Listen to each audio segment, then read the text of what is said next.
Now, as the Catholic world mourns the Pope, Catholic leaders look ahead to conclave, the process by which Catholic cardinals select the next Pope. The Church's most senior figures will be making their way to Rome soon, with a vote expected in the next 15 to 20 days. There are 252 cardinals, but only 135 will cast ballots because those over the age of 80 can only take part in the debate, but they cannot vote. The cardinals will be sequestered in the Sistine Chapel and are forbidden from speaking to anyone outside the process. Rounds of voting continue until one candidate receives a two-thirds supermajority. It can take several days. Now, for more on the Pope's life and death, let's bring in Mark Yenson.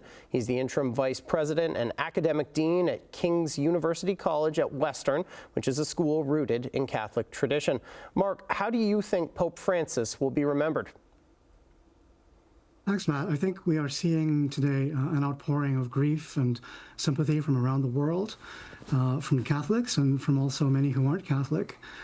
So I think Pope Francis will be seen as remembered as somebody who continually called for peace, for an end to conflict, who cared deeply about the poor and the marginalized, the most vulnerable, who looked for greater inclusion in the church and in society. And I think the examples that come to mind are the inclusion of LGBTQ2S+ persons in the church and his advocacy for the dignity and the rights of migrants and refugees.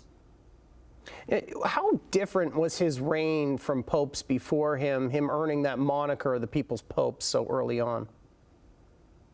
Yeah, so in many ways, Pope Francis was in continuity with his predecessors, with Pope Benedict, with Pope John Paul. He was certainly in continuity with them on doctrine, but I think he also recognized that in people's lives, there is a complexity in the way things play out. And he said that the church's role is to accompany people. Of course, he was first pope from the global south, so that signals that change in the center of gravity to the global south in the Catholic Church. But he brought this distinctive style that first evening of his election, where he greeted the people saying, "Good evening." That simplicity and the focus on the concrete. He said, we don't deal with abstraction.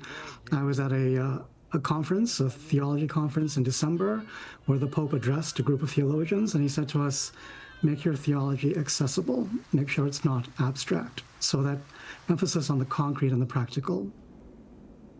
How significant to his legacy is the historic apology he gave in Alberta 3 years ago for the Church's role in the residential school system in our country?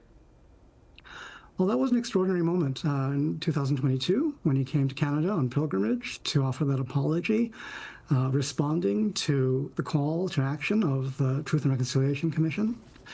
It was an extraordinary moment, but it was only one step in reconciliation.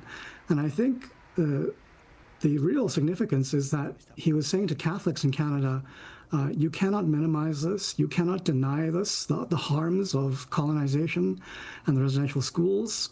It's your work to continue on the path of reconciliation, to work for relationships of respect, and not to turn away from that commitment to reconciliation with our Indigenous peoples. He wanted to do a lot of reforms, but not all of them got finished. Is his legacy one of work left incomplete? I think that's right. I think Pope Francis planted the seed, and we will have to see how things carry on. I think there's a momentum to the reforms that he brought forward. I think of the leadership of women in the church, and I think of the way that lay people are now involved in conversations that they weren't involved in before. So he's laid a foundation that I hope will continue in the church in years to come. We're out of time, Mark, but do you think it will continue? Do you think the next Pope will continue this legacy of reform? Well, I think on a practical level, Francis has appointed most of the cardinals who will elect the next Pope. So I think they will keep his priorities in mind. All right, that's Mark Yenson from King's University College. Mark, thanks very much for joining us tonight. Thank you.